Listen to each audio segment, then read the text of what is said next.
It is Friday, August 28th, 2015, and that means it's time for the Smackdown review.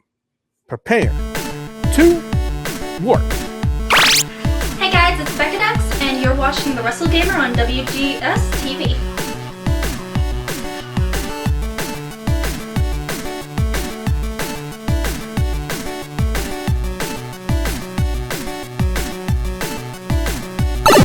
Greetings, everyone.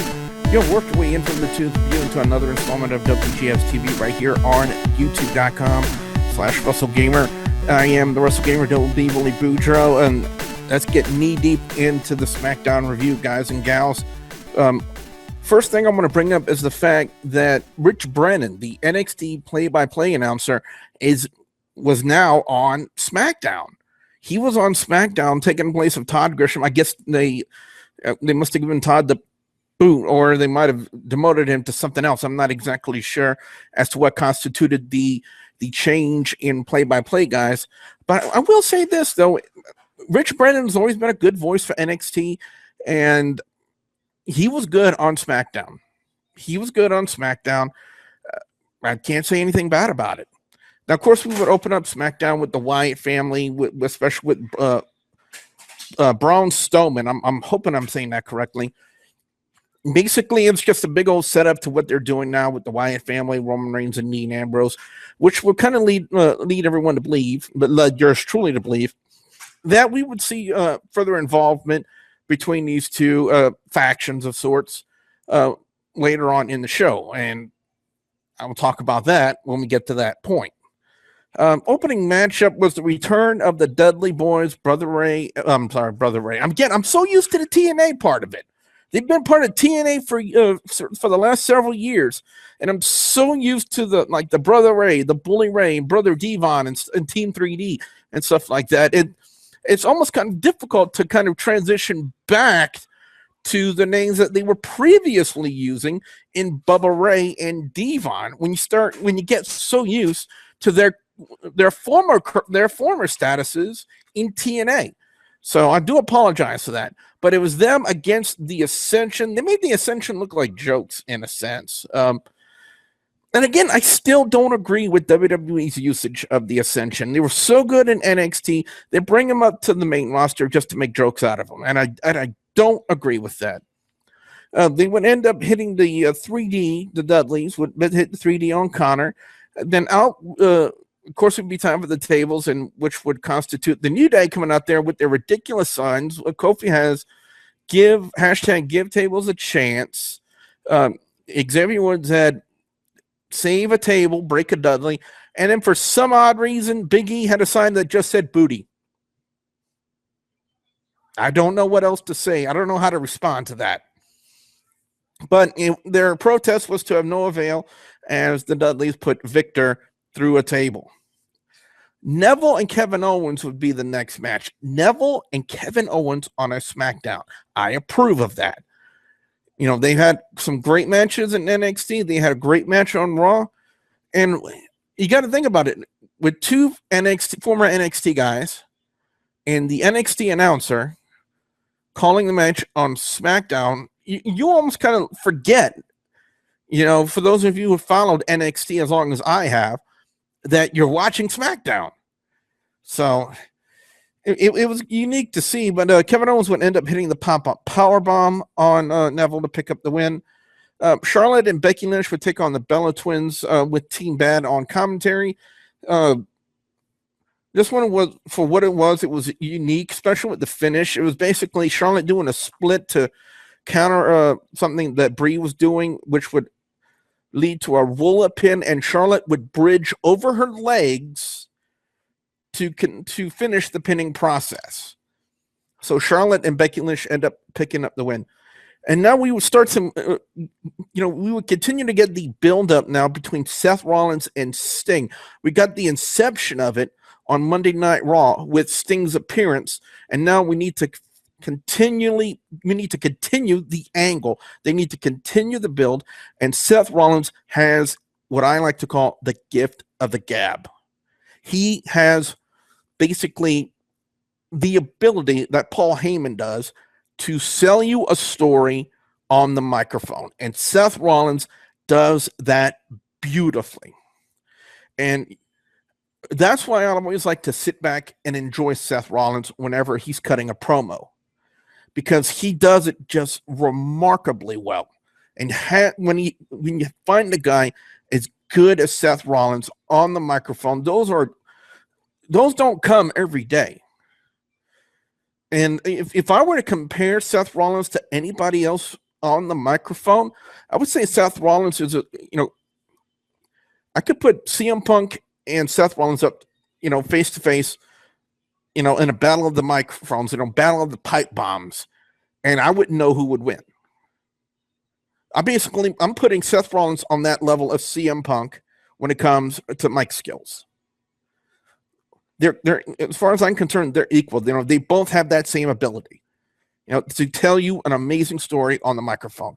And Seth Rollins, again, did that beautifully with his response to what happened with Sting. And I gotta say, there have been a lot of negative memes out there about Sting. I don't know what constituted that.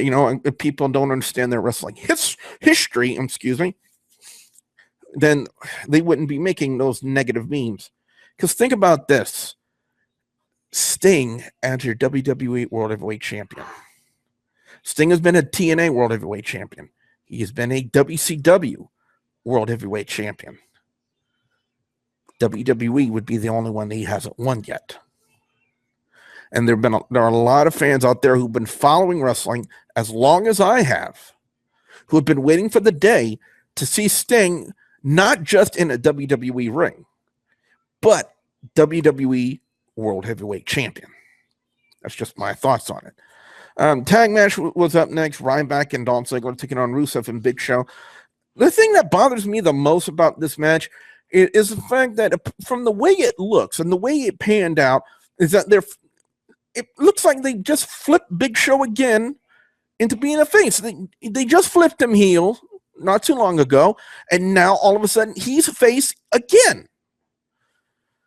I'm like, creative, get it on track, please. If you don't know what I'm talking about, if you haven't read the results yet for SmackDown, what happened was Big Show had knocked out Dolph Ziggler with the KO punch, was about to pin him. Rusev would then tag himself in and kind of gloat that he was going to crush Dolph, had him in the accolade, and before the referee could even render a decision, Big Show KOs Rusev and takes a walk, allowing Dolph and Ryback to pick up the win. And again, it's another flip. You might as well consider Big Show to be a freaking pancake because you have to flip him all the time. And I just don't understand that. They can't keep Big Show on a certain angle as a heel or a face. And I don't know what else to say to that. It just gets nerve-wracking sometimes. The main event, Sheamus and Dean Ambrose. Sheamus even kind of hinted it in his promo backstage with JoJo about, well, Dean Ambrose better keep his eyes on me because if he pays attention to the Wyatts, he's going to eat a bro kick. And guess what? That's exactly what happened. The Wyatt family would make their appearance. Dean Ambrose would be stunned by it. His attention, he would be distracted. And lo and behold, Sheamus with a bro kick would pick up the win. Roman Reigns would come out and try to make him save, only to run into Braun Strowman again and basically get choked out in that submission, that variation of the sleeper. So the one that Sam Shaw uses, I don't even remember what the name of that thing was, but basically Strowman can basically ragdoll him in a sense, and you could still sell it as a sleeper. But anyway, guys and gals, time for our. I know I had a comment on the Facebook page. If I can bring that up very, very quickly on here, would be wonderful. I should have had that up to begin with, to be honest. I do apologize about that. But whenever I cover live shows, and I want to bring this back in to interact with you guys even more. Whenever I do coverage on Facebook or social media, I always ask for you guys after the show is over to send me your thoughts and your reviews, your scores, and I will read them out loud here on the review. We used to do that a whole bunch. Nowadays, people hardly send in their reviews. I don't understand that, but because I really like that you guys to interact with me. That interaction is key. That's important because everyone, in my personal opinion, deserves a voice on here, whether it be for gaming, whether it be for Raw, SmackDown, TNA, Ring of Honor, whenever. Everyone deserves that voice. Now, albeit it was just one person, but that one person definitely deserves to be recognized for even if it's just one sentence, a one-sentence comment. He still took the time to do it. So as I scroll down the Facebook page to get to the reviews, Facebook would stop being such a pain in the ass to work. See, not here. Okay. All right. It's basically, it was a comment from David Skins Fan Trine Jr. on Facebook, and he says, "It sucked as usual."